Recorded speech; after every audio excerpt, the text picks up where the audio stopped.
Aujourd'hui, les apiculteurs sont confrontés à plusieurs problèmes, notamment au vol de ruches, à un taux de mortalité très élevé, c'est-à-dire en France, un tiers des colonies disparaissent chaque année.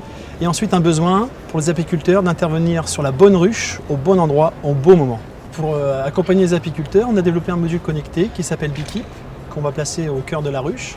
Et on va relever la géolocalisation, la température et l'humidité au sein de la colonie. Et en cas d'anomalie, on va alerter l'apiculteur via une notification sur son téléphone ou sa tablette. Pour connecter une ruche, on utilise la solution DataVenue d'Orange, c'est-à-dire que notre module va émettre les informations via le réseau LoRa pour remonter sur la plateforme LaveObject. Ensuite, notre applicatif va interroger la plateforme pour donner les informations aux apiculteurs.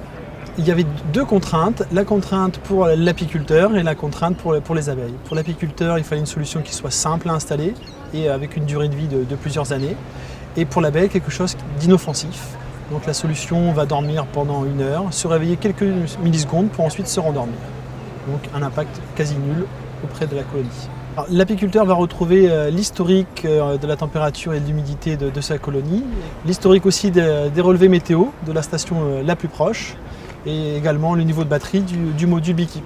Autre donnée très importante, c'est la géolocalisation du module pour lutter contre le vol. Donc l'aventure avec Orange a commencé il y a 2 ans, avec le réseau d'apiculteurs d'Orange Let It Be. Le projet a commencé avec la connectivité 3G, mais on s'est vite confronté à un problème de consommation d'énergie. Donc Orange nous a mis à disposition des kits LoRa, et on a fait nos premiers tests avec LoRa qui ont été très concluants. Nos objectifs pour la fin d'année 2017, près de 10 000 modules, et d'ici 3 ans, 300 000 modules à l'international.